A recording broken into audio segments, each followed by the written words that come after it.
Hello, and welcome to Real Actors, Real Answers, the video podcast where you are the star. Today, I am so excited to meet Don Most. Don Most, he is a film director, a producer, a screenwriter, an actor, and a voiceover actor, and a jazz singer, and quite a jazz singer.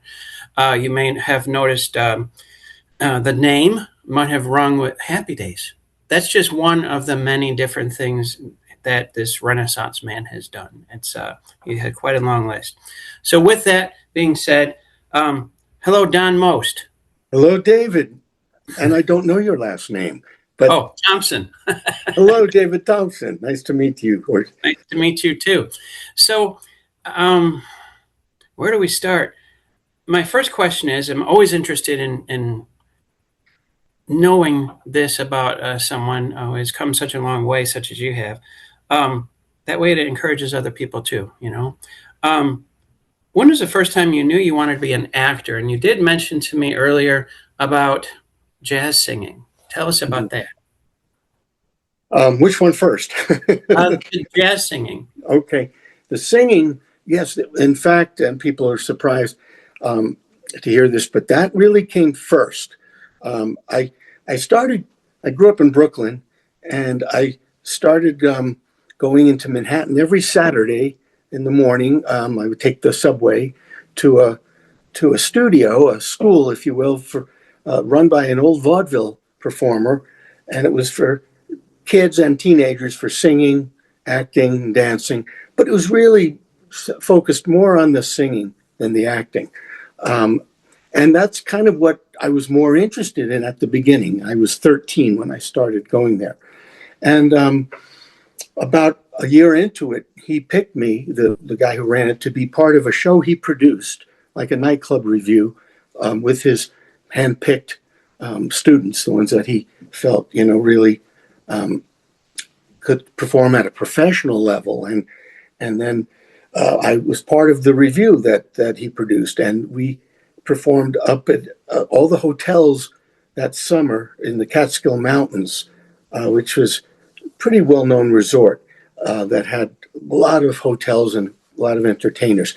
I was featured in movies like A Walk on the Moon with Diane Lane and several other movies I can't recall right now, but they took place. I think the one with Patrick Swayze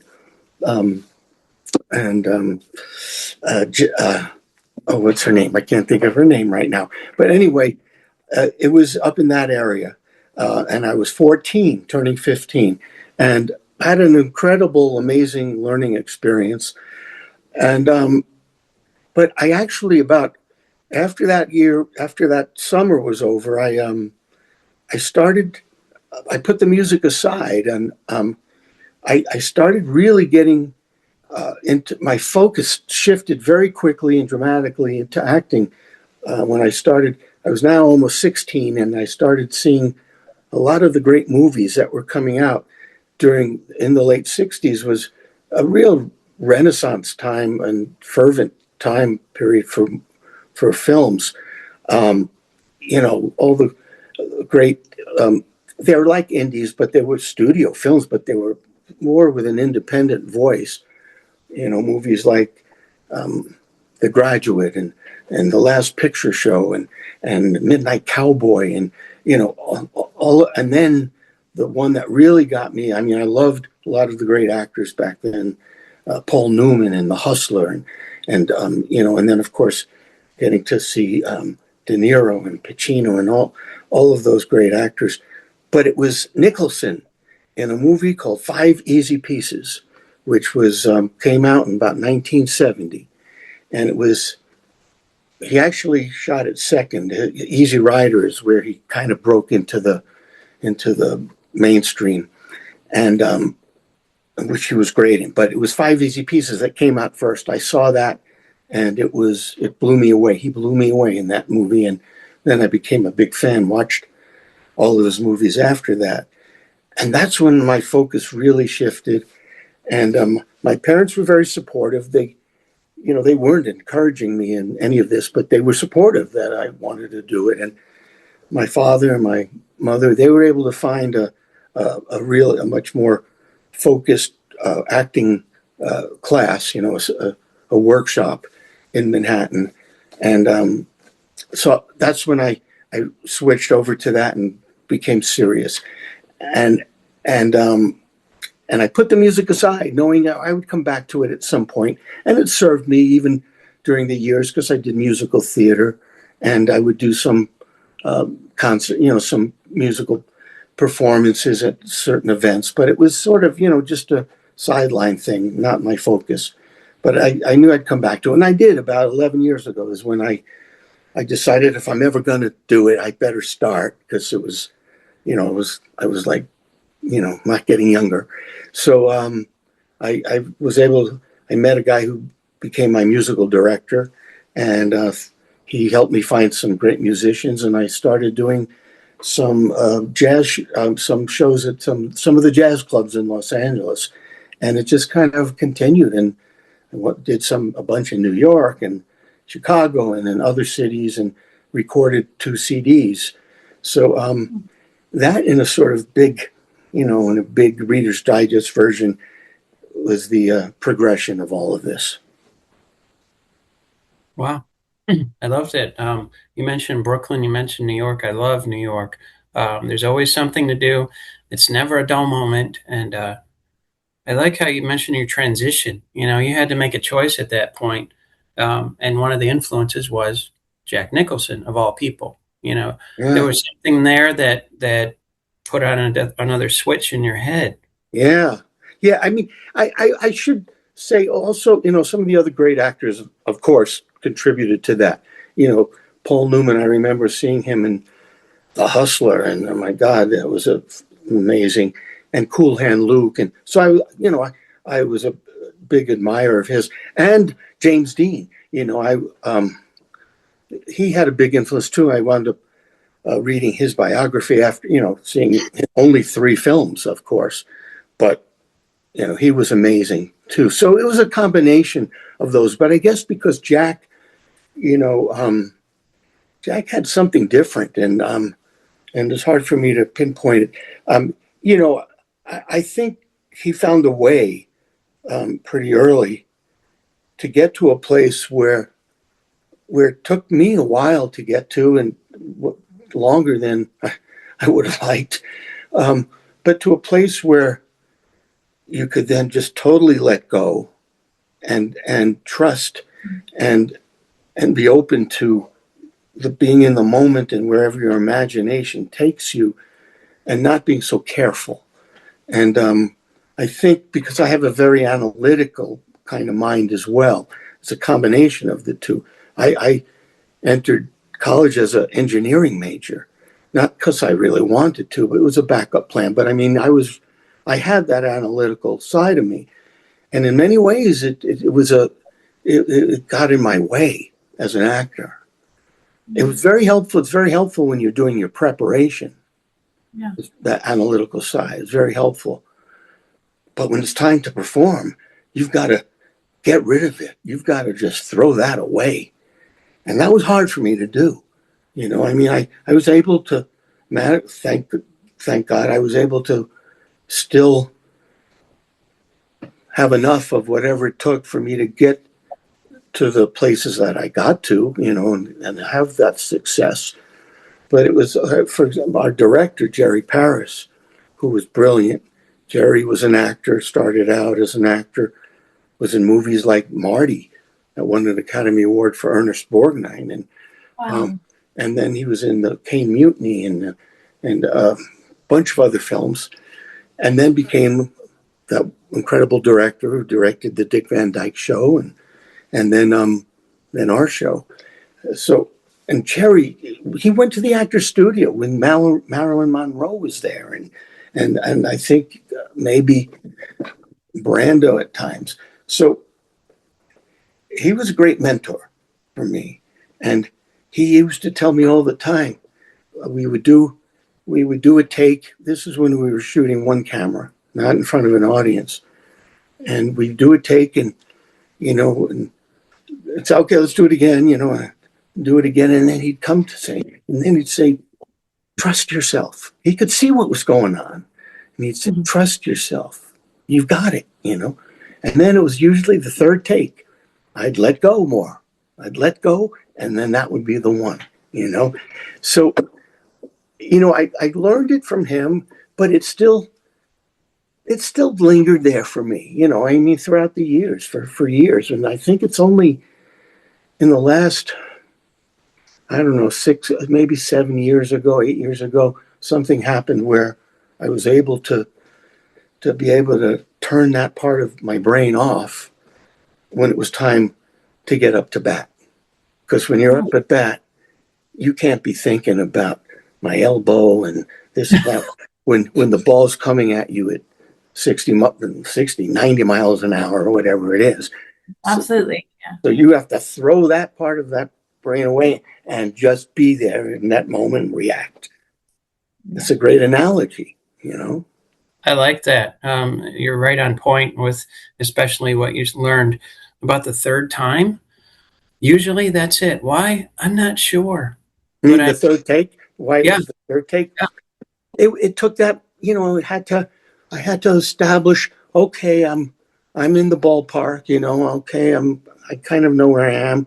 Now, now throw that away. Throw all that thinking, the thinking part, the analyzing, and just throw it out the door, And it takes courage, then you're working without the net. Very well said. Yeah, working without the net, and there's so much truth in that. Now I've been looking over for a few days now your IMDb, and there's so many things that you have done that I've learned to appreciate and things. But I have to ask, how did you land the role in Happy Days first?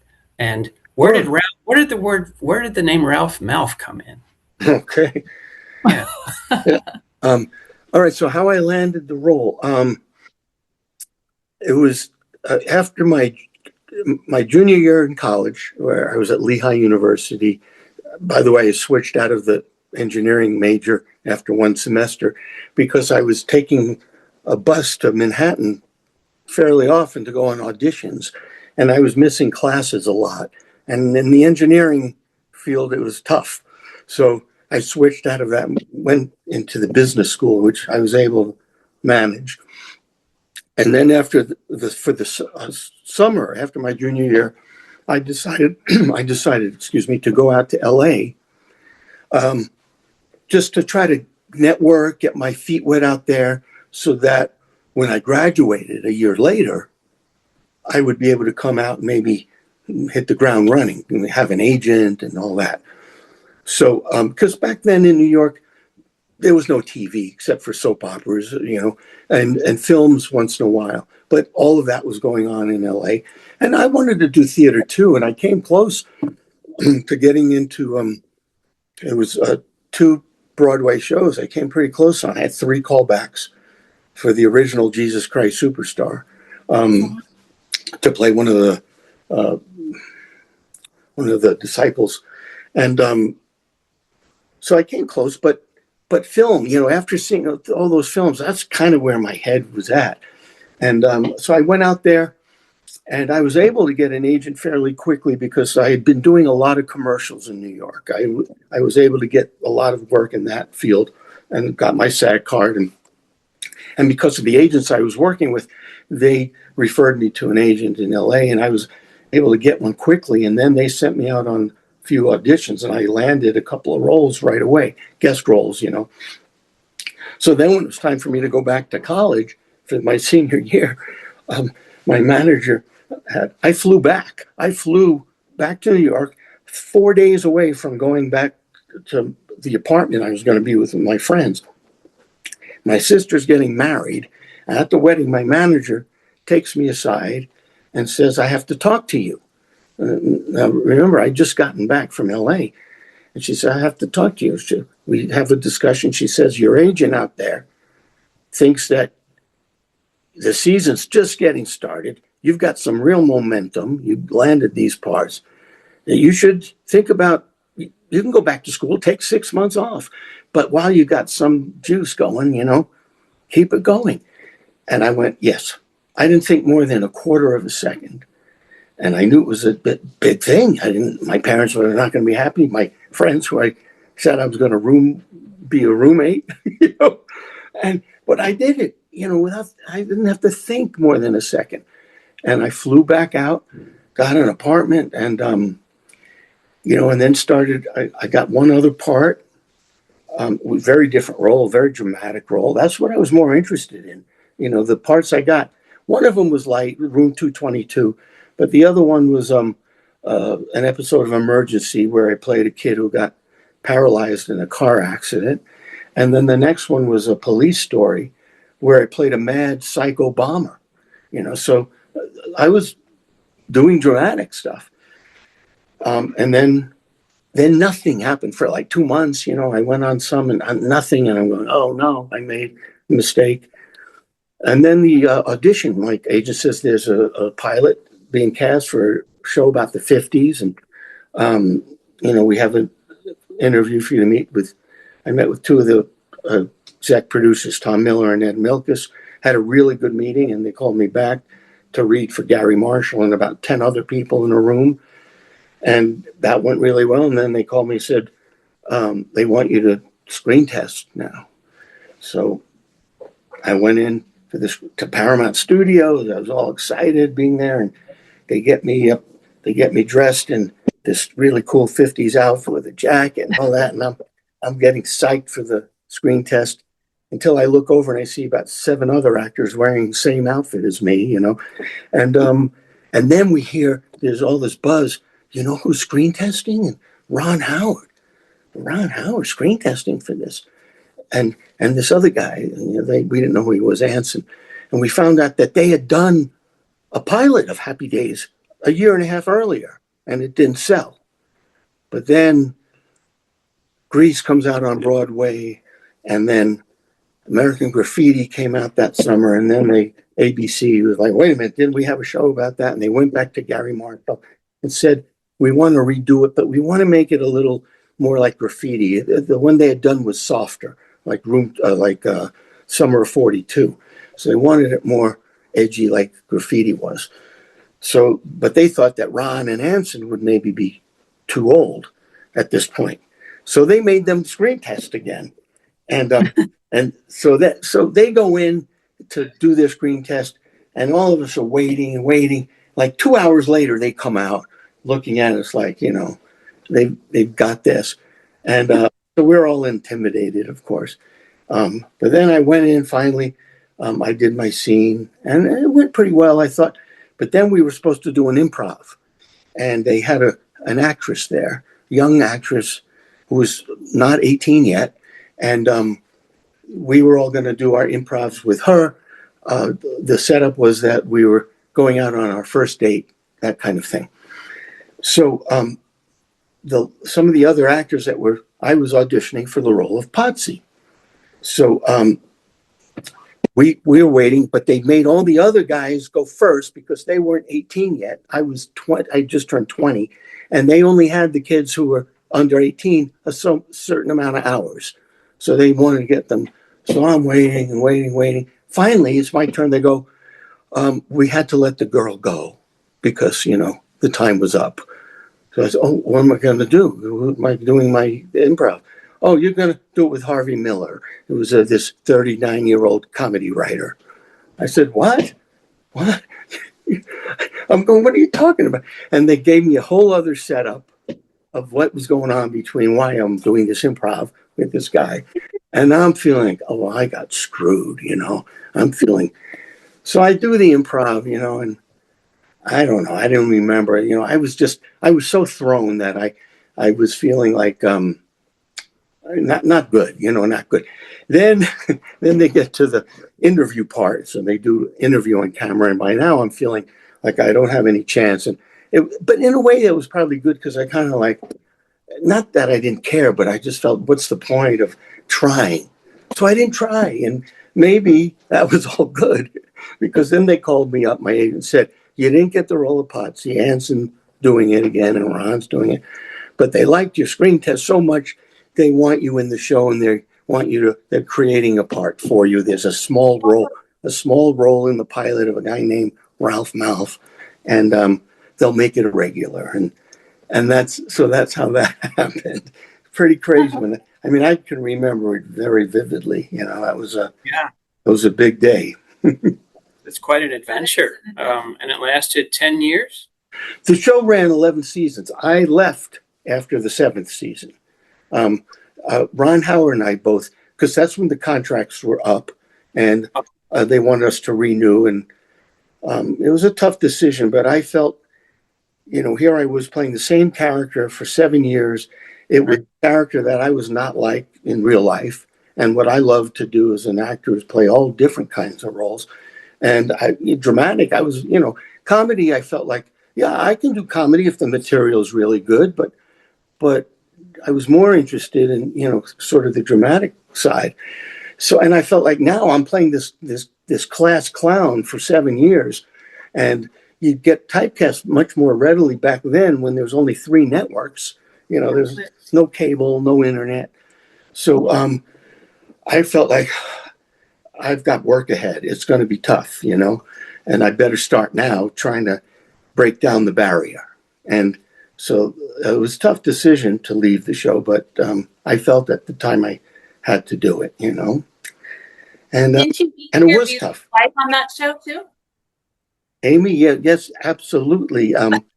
Thank God I was there that 7th season, and because she got cast in a guest role, and Morgan Hart was her name, and we hit it off very quickly, and I asked her. We were shooting in front of an audience at this point, so Friday night, instead of going to the commissary for dinner after the dress rehearsal, and then shoot the show, I asked her out to dinner at the restaurant, which is right outside of Paramount on Melrose Avenue, and it's called Nickadel's. And so we had dinner, and then after that we started dating, and then it was 2 years later we got married. So thank God, Happy Days did a tremendous amount for me, Sure. and meeting Morgan is right up there with, right up there at the top. Exactly. No, I know that feeling. Now, you mentioned you had an analytical mind, and you mentioned about engineering and dramatic. Now, I know something of, and I want to find out more about it, Harson's Island Revenge. Yeah. I was born in Michigan, so I know exactly where that is. Oh. And you're mean. I mean, your character is like, where's Ralph Malph? Oh yeah. Tell us about your experience in that movie. I'm glad you brought that one up, because that was quite a wonderful experience for me. And to give you a tiny bit of background, there's a company, a production company, film company based in Michigan called CDI, Collective Development Incorporated. It was founded,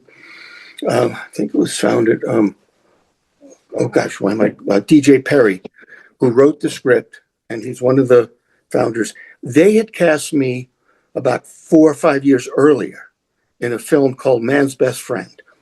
And it was another dramatic, pretty heavy film. In that I play an attorney representing a wounded vet.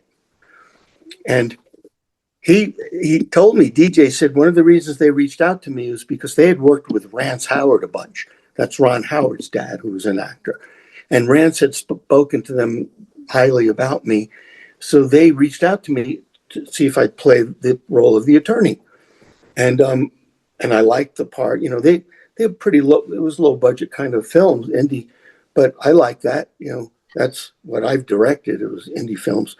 And I did the part, and it was a really good experience working with them. They're like it's almost like a repertory company for film. All these people in Michigan that they have on their team, and they all act in all their movies, and it's a really healthy, fervent, kind of environment. And so that went really well. Then they asked me back for another one called Lost Heart, and I had an even bigger role. I play a small town pastor that winds up helping this woman who's kind of lost herself, and And so that went really well. Then I don't know how many years later, 2 years later, DJ calls me up and he says, we're doing this film. And it's, the part is, it's a pretty intense kind of role. He said, I've seen you now in 2 films and I've watched you on set and I think you can do this part. And he told me it's a true story. During Prohibition in Michigan, there was an infamous gang that controlled all the liquor, all the bootlegging that was coming in, all the liquor coming in from Canada. They were called the Purple Gang. So, David, you might have heard of the Purple Gang being from Michigan, because they were the vicious, feared mob, and it was a Jewish mob. And they told me that I read a little bit, I did a bunch of research, and that Capone wouldn't mess with them. They did business with him, and they did business together. And he said, it's to play the role of Ray Bernstein, who was the head of the Jewish mob. And like I said, these were murderers. And he said, I think you can do it. He says, but our director, he hasn't seen you like I have, and he's not sure. So would you be willing to do a scene, tape a scene from the script, and we could show him? I knew that was probably the only way I'd get this role, So I said, yeah, I'll do it. So I prepared for the scene. Morgan, my wife, read the off-camera stuff, like she does when I have to do self-tapes or whatever. And I sent it to them, and I don't know if it was that day or the next day they called. It was great, you're in, you got the part. So the point of the story is, it's never easy. And it was all of those things leading up to that. I never would have gotten that part. They wouldn't have even thought of, if I hadn't have worked with them, done those other 2 films. And then from those 2 films, I got other films, because the same casting director worked for a different company. And she recommended me for a movie called County Line, No Fear, with Tom Wopat and a bunch of other good actors. And in it was a role of a career criminal, but it had some humor and all that. So I did that film. It was a very different role. And then they asked me to do another one, which was a Western, which another different role, and very different.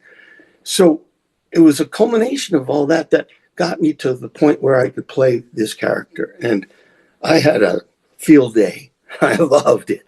Boy, did I love doing this role. He's not in the film a lot, but he's in very key scenes, is very crucial in the film. And it came out great. The director's calling me up from the editing room, telling me how great. He goes, my God, you're great in this, that kind of thing. And then since they were screening it and they had limited theatrical, there was great feedback, and people going, holy cow, we couldn't even believe it was the same guy, like you were saying. And so, yeah, I'm so grateful that I was able to get to the point to do this. And, so now, and I think I'm starting to get calls from different people. None of them are set yet, but there's like 4 or 5 other projects that people want to say, would you send us a letter of intent? We want you to play this role and this like 3 different movies, 2 or 3 different TV series. None of them are a go project yet, but 1 or 2 is getting real close. So hopefully that's going to continue and, get me, it was a slow process. There were some tough times during when I left the show where, I told my agent, I don't want to do another series right now. I'd like to just do film, theater, and I was with a big agency, and I went 6 months, I couldn't even get an audition for a film. They wouldn't even see me. Oh no, he's the comedic guy in this, and he's not right for that. They wouldn't even, audition me. So it was, and then finally, I said, okay, I'll do some television, and then it I was able to get a few roles that were a little bit different, than Happy Days. One of it, something I played a psychiatrist, and then another one I played. Well, then I got a Star Trek Voyager where I played a very different character, and I think I remember seeing you in that episode. Yeah, it was called Workforce, a two-parter, and played a doctor that was brainwashing all these people, and so because they had a shortage of workers, and it was a pretty interesting concept. But anyway, so one little by little, I was chipping away, and then somebody else cast me in an independent film, based on seeing me in some of that, where I played a retired semi-alcoholic baseball player, and so and then I did a bunch of theater during that period as well. But like I said, I feel in the last, it was about 6-7 years ago, starting with Man's Best Friend that I did with Collective Development, that it's when I went into a different phase, and where I've been trusting myself more, and it's been a good transition, and so I'm looking forward to what's ahead, and that it keeps going that way. Amen. Beautiful. You mentioned just a little bit ago, you mentioned a Western. Yeah. Farhaven 2023. Yes. Yeah. That was the one with the other company. Oh gosh, what's the name of their company? They're based in North Carolina. But like I said, they used the same casting director, so that's how they pulled me in. What happened was, now I remember. What happened was,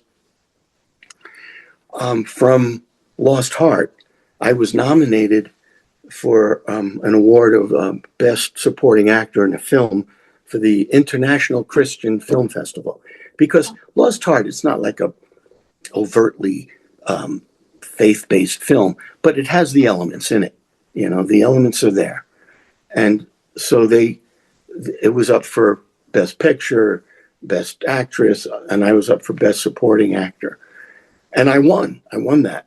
And the casting director happened to be at the festival in the audience at the time. And then I guess she went, and he'd be good for this part, the one, the County Line, No Fear. And then I worked with them in that same company, then did Farhaven. So that's how that happened. And it was a really good cast. Bruce Boxleitner and what's his name? A. Martinez was in it, and Nancy Stafford, and I'm missing a few other people that William Shockley, who I became friends with, and really, really good cast. And it's a good film. And my part was fun in that. Good. You have to have fun. It's a lot of work. Yeah. And it's when it's fun. Yeah. Going back to Harrison Island Revenge, you worked with a mutual friend of ours, Shane Hagedorn, in that. Oh, yes. Yeah, Shane is part of the Collective Development company family. Great guy, and good actor. He's got some strength. He's got some power. You'll have to watch the movie. It's on Amazon Prime now, streaming, and you can see Shane. One of my scenes, he's in it. And he's really he doesn't say much in it, but he says a lot without talking, and he comes off really well. I really like Shane. Yeah, great guy. He's a great guy. Now, Don, you're a voiceover actor. Well, I haven't done that in a while, although I'd like to do it again. It was fun. But yes, I've done that. You did the Happy Days, 1980 to 81. You did, where is it? Has to do with a wolf. Oh, Dungeons and Dragons. I used to watch that. I heard your voice in there. That's a character. Yeah. And Teen Wolf. And Teen Wolf. That's it. Yeah. Right. So tell us about what's it like to be a voiceover actor, and how is it different than?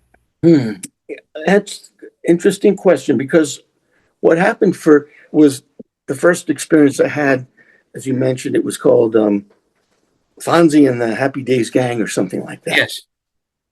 And, they changed it so that there was a dog was a character, and so it was for young kids, and but they wanted us, because we did the series, so it was to be the same voice.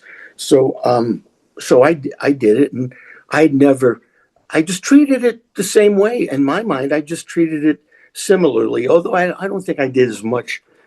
I didn't do as much preparation. It was more for me. It was just because it was the same character that I'd been playing.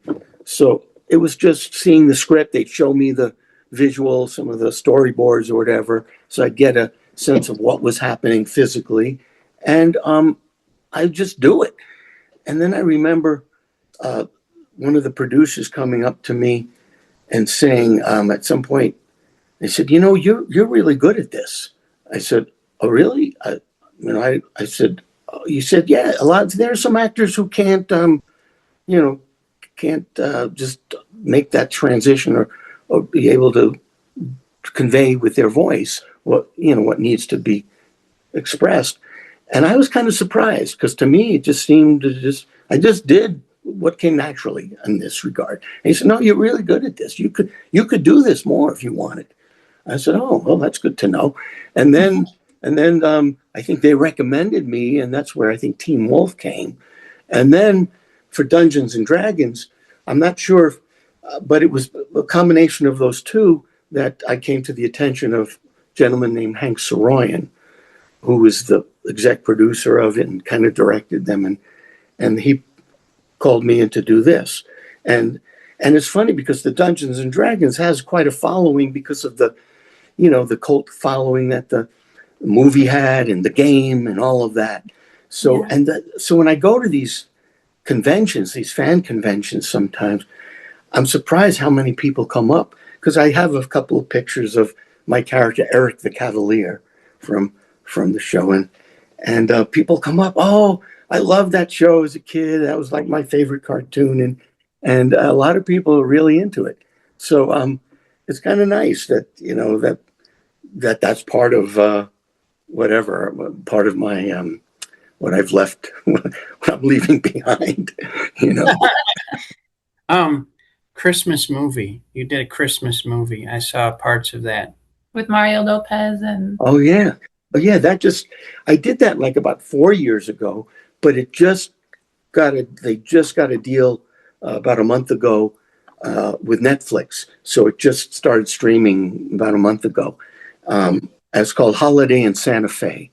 And and very different. As a matter of fact, I play, again, I'm not in it, but I'm crucial to the movie at the final section of the movie. I don't want to blow and give away too much, but it's obviously a lighter kind of film and all that, but really nice. It was a nice script, and the other actors were lovely to work with. And so what I've done, and people could probably see this if they go to my Facebook page, because I post my website I've been woefully neglectful with, and I'm in the process of revamping it and all that. But on Facebook, it's much easier. I post stuff. So I said there's two movies that have just gotten released almost at the same time on the streaming platforms. One is on Netflix and the other's on Amazon. And I said, one is Holiday in Santa Fe, the other is Harson's Island Revenge. I said, here's some clips, a short scene from both films, so you could see me in both. And there's such a, to go from one to the other is like going from here to there. And so that's what I get a real kick out of that, because that's what I love, is to play all different kinds of characters. And so I think it's pretty striking. If people go on my Facebook, Don Most, and look at some of my postings, you'll see the one about Holiday in Santa Fe and Harson's Island Revenge, and you could see those two scenes. It's a bit of a contrast. There's so many on here as well. Leo and Lori, 1980. Yeah. What? Yeah. Tell us Yeah. about that. Well, I mean, how much time do we have? Send to you. But Leo and Lori. Okay, so how that happened was we're in about the third season of Happy Days, third or fourth, and Ron comes to me because Ron and I were really tight. We'd go to movies together, and went to Chinatown to a screening of Chinatown, and I got to speak to Jack Nicholson. I got to meet him while they were shooting Chinatown, and that's a whole. Oh my God! But Ron comes up to me and he says, "I have an idea for a film that I'd like to direct, like an experimental film." He says, "So I'd have something to show," because I knew his head was set on directing already then. I knew, and he said, "So we'd make it 16 millimeter and do it in experimental fashion." And I said, "Oh, what?" He says, "Here's the idea. I won't get into that." And he goes, "But I'd like you to play the main character and maybe develop it with me." So I said, "Sounds great." And he said, "We'd shoot it on weekends, and real guerrilla style." So I said, "Okay." So he said, "But what's the experimental part?" He said, "What I want to do is we'll get a good outline of what the movie is. We won't have a script yet, but then we'll find the right girl to play Lori, and then I want you and her to we'll do improvisations on most of those scenes that between you two, with our writer there taping it, and then he'll take those tapes and then develop the script from using that as a sort of base." I said, "Well, that sounds like a cool way to approach a film. Yeah, let's do that." And then he knew that an actress that I had introduced to Happy Days, an actress named Linda Pearl, who I had worked with in a commercial a few months before I got Happy Days. And when she came to LA, I introduced her to the Happy Days team. They brought her in for an audition and cast her as Richie's girlfriend for a couple of episodes. She wound up years later, after I left, being a regular on Happy Days. And she's done a lot of other stuff. She was a regular on Matlock and this and that. So he said, "Let's do it with Linda." So we did. Linda and I did these improvs. The script was, Jim Ritz was one of the writers on Happy Days. He wrote the script based on that. And we started shooting it on weekends. And we got about halfway done. Ron was directing. We got about halfway done, and he got an offer to direct and to star in a Roger Corman movie, who did a lot of these B movies, I did one of his movies, Roger Corman, a movie called Crazy Mama with Cloris Leachman, directed by Jonathan Demme, who won the Academy Award for either Philadelphia or Silence of the Lambs. I mean, This is what Jonathan Demme went on to do. This was his second film that I did. So they were offering Ron to be in one of his movies, and he would be able to direct. So we stopped shooting Leo and Lori, and we only got halfway done. And then a few years later, Ron is now starting to direct some TV movies, and I think he was just getting ready maybe to do Night Shift, which was his first big feature. Yeah. And I was talking to him, and I can't remember what led to it. I said, "Well, we ought to do Leo and Lori. We never finished it. We should do that movie." And he said, "Yeah, we should." I said, "Now you're probably in a position that you could help to do this." And he said, but he said, "I don't think I can direct now," because he had like 2 other movies lined up, Splash and I can't remember what else. So he said, "I don't think I could direct, but maybe we can get Jerry Paris, our director from Happy Days, to direct." And I loved Jerry, he was like an uncle. And I said, "Well, yeah, I mean, Jerry would be great." So he said, "Let me see what we could do." And so he, with different people he was working with and talking to, they were able to get some money raised, but it was going to be pretty low budget. It was low budget, but we did it. And Linda did it with me, and some other good actors, and and it came out, pretty good. It's just, it was unfortunate. I went to the screening of it, and everyone was saying, "Oh, wow, you're great in this, and this is really, came out terrific." But then what happened was it was a real political thing. A company, I remember Jerry was telling me, he says, "We're starting to get interest," because they were showing, scenes of the movie to Paramount, Universal, United Artists. And Jerry's saying, "This is a little film, and I'm worried that it'll get lost. It'll get lost if it's one of the big ones. You should go with one of the smaller distributors." It was AFCO Embassy, and he's saying, "I just worry about it." And but Ron was excited about getting a studio to pick it up, and Paramount was interested, Universal, and AFCO, and then United Artists. So United Artists, he went with United Artists. So what happened was, the screening, everyone's saying how good it is. United Artists decides to test screen the movie first, like studios will do. And it's a very urban kind of movie. A kid from Philadelphia who thinks he's, the next Dick Van Dyke or something. He's going to come out to LA and do sitcom and, that kind of a guy, Leo. And then he meets an actress who's the daughter of a famous actress. So it's that kind of story. It's very Hollywood, urban kind of movie. Where does United Artists screen test it? In New Mexico and Oklahoma. Oh my! Why? I have to ask why. Good question. I don't know the answer. Never knew the answer. So I guess it didn't screen that great there, and then they never did anything with the movie. Wow. They just dropped it. And I think it's been out there on one of these Tubies or one of these channels. I think people have seen it, but it was too bad. It was like it could have been a contender. Very good. Yes, I know that well. And most, what are you currently working on? Would you divulge, if at all, or is it a secret? There's not anything that is a go. I'm doing some of my music still.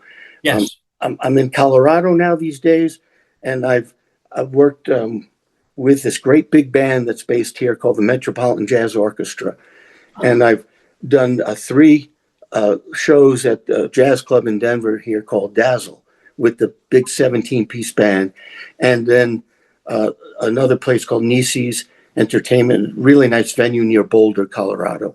I did a show there for the second time about a month ago. I have another one coming up near Nashville, in Franklin Theater on February 6th. And then I know of another. Yes. I'm sorry? We're going to try to make that one. I would love to be there. My music. So. Yeah. Amy, what a fabulous singer Amy is. And hopefully we could sing together sometime. I would love to. What an honor.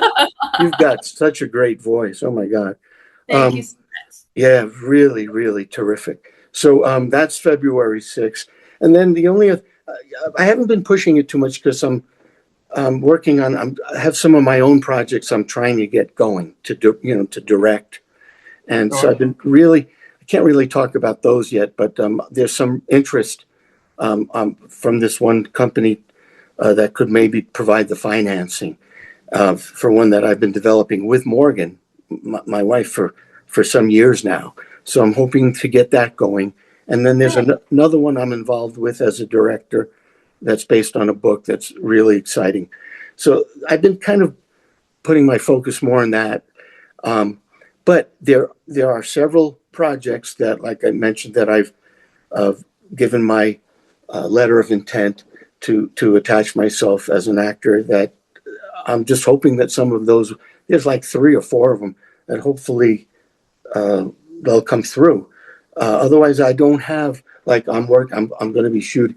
Well, I just did work on a new kind of idea, a series, but I don't know if I'm at liberty to talk about it. But it's a new idea. shooting in the vertical format. Oh yeah, yeah. And it would be a series, but the episodes I'm not I think allowed to talk. So I actually shot that about 6 weeks ago in Detroit again. In Detroit, Oh, just sweet. coincidentally in Detroit. So I'm waiting to hear. They shot the first season, and they said I would have my part would be really big in the second season. So I'm waiting to hear when that's going to get going. And these other movies, and one TV series based on a book that's called Right to Kill. That much I could say. It's called Right to Kill because they already announced it in Deadline. So I think I'm at liberty to say it's based on his book, and it would be a dark character, another darker character, which that's be the irony. Then now I'll start just getting cast as, it's like killers or, and they said, no, comedy. No, he needs to, we want him for this, that's Yeah. what will happen, You have to, in this business, you have to flex your muscles, it sounds like. Yeah. Flexible. Yeah. So hopefully that's Right to Kill, a book by David Perlmutter. So that's the most imminent one, I guess I would say. Okay. Where can we buy your album for your jazz? Oh, yeah. On any of the usual suspects. I mean, it's on Spotify, but it's on iTunes. And so you could buy it there, I know. And I think on Amazon, you can buy it. You definitely could buy the CDs there and listen to some of it on Spotify. Apple Music, I think it's on. Yeah. All right. Wow.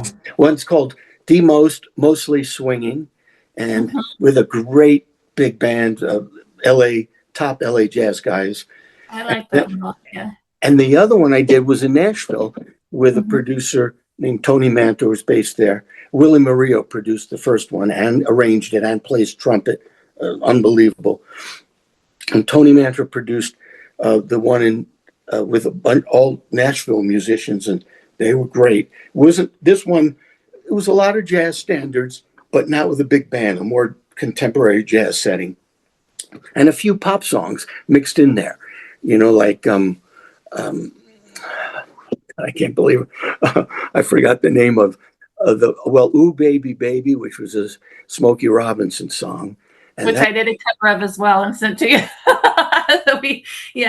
Oh, you did it too? I did a cover of it, yeah. Wow, I have to look back at the email. I don't know if I ever heard it. I don't think I heard it. I'll have to check that out. But Ooh Baby Baby and a Burt Bacharach tune with Love, and what's the name of it? I can't believe I forgot. But anyway, a couple of pop tunes, and one from sort of a jazz rock. I don't know if there was a group called the Sanford Townsend Band, and they had a big hit with Smoke from a Distant Fire. I don't know if you remember that. I always loved that song because it had a jazz rock feel, but we did it differently. Theirs was very up-tempo. We did it very much like a ballad, a bluesy ballad, and it came out really good. So that's called New York High, and that's the one original tune on that CD. It's called New York High, written by a guy of all places, a UK guy named Mike Reed, who they call him like the Casey Kasem of the UK. So so he wrote with another guy. He wrote the song New York High. It's a really good song. You'd think like, oh, I've heard it. It feels like a standard, like a jazz standard. So people could look for that one. It's really good CD.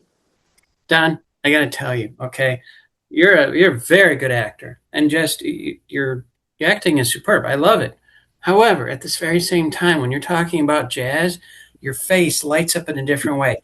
It's in your movements. It's a wow. But I can sense it. It's like, okay, I did this. I love acting, but wait, let me tell you, my jazz. I can feel it right across the screen. Well, that's interesting. Maybe because it was my first love, and it's like getting on the bike after all those years, and the visceral feeling that you get, when you're in front of. I mean, the difference. People ask me, "What do you prefer, acting or singing?" And I say it's very hard. You got it. It's you got to make it apples to apples. And it's not, because all my life, you would take parts sometimes that you say, okay, it's pretty good script. The part's pretty good, but I didn't love it. It's not like the best one I ever read. And you have to take those parts sometimes. Every once in a while you get lucky and you read one, wow, this is really great. But when I'm doing a show, I'm picking out some of the greatest songs ever written. So the material, it's like me getting to do, The Hustler or whatever it might be. But so I'm picking out all these great songs and I get great musicians behind me. It's such a high, it's just such a high. So I'm so glad that you talked about live orchestra, because so often today in high tech, low touch, people go towards electronic background music and things. And you just brought me back to when Frank Sinatra, hey, when he made an album, he had an orchestra. When Don has an album, Don has an orchestra. Yeah. That's a oh lot. my God. Oh yeah. And those were the guys I listened to, it was Sinatra and Nat King Cole and Dino, Tony Bennett, and Ella Fitzgerald and some of the great female jazz singers. But it was Bobby Darin. That was my main man. And people, oh really? And Bobby could do it as good as any of them. I saw him at the Copacabana when I was 18 years old, twice. Wow. And then once at Central Park. And he could swing with the best of them. Oh my God, he was amazing. And if you saw him live, he could play piano, guitar, sing jazz, sing blues, sing the standards. He did an album of Ray Charles. He did an album of gospel. I mean, people don't know. They think of him, most people, of his early rock hits, which was just a means to an end for him. And that's not who he could do anything. So Bobby had all of those guys and the ladies I mentioned influenced me a lot. But Bobby probably more than any of them. I close every show with Mac the Knife because Oh, you do? I love that show. I love that. Yeah. Yes. I'll send you. I got to send you. I'll send you a video of me doing it with the Orlando Jazz Orchestra. We were sitting 19-piece doing Mac, and we had 4 cameras for that show. Crane and all that. So I got to send you. I'll send you a promo video, and it's on somewhere on Facebook where it's like about 4 or 5 minutes of different songs from that show. But then I have one complete one of me doing the Mac from that show. I want to send that to you because I would sing along with Bobby when I was 13, and my parents on my parents' stereo with the turntable. I would sing Mac to the point where I drove my family insane. So I have to finish every show with that. Don Most, it has been a privilege and honor and very exciting meeting you and learning about your passions. And I loved you in Happy Days, but there's so many different facets. Like you shine like a diamond. Oh, thank you. Of your brilliance and things, and it's thank you. I appreciate that very much. Well, it was a pleasure meeting you and getting to talk to you, and you too, Amy, because we haven't had a chance to talk like this. So, so it's great, and you made it. David made it extremely easy and a real pleasure.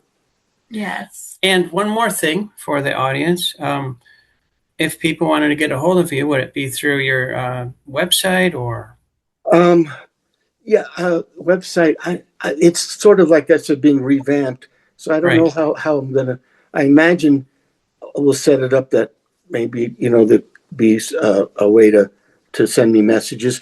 But right now, probably on Facebook, it's Don Most, and then on Instagram, what am I? It's Don Most 1, I think it is. I think you're Don Most 1, yeah. And then Anson Williams followed me on Facebook or Instagram too. So I'm kind of excited about that. So yeah. Oh, great. Yeah. Through I rarely look at my website, but I don't know. It's like a dinosaur to me already. but yeah, I understand that. Well, listen, thank you once again for being on Real Actors, Real Answers. And if you could stay with me, Don, just one moment, Sure. I'm gonna sign off here. Everybody, watch this. This is a fantastic gentleman, and you'll learn a lot from him. And get his album. I know I will. All right. Terrific. Bye bye. Bye bye.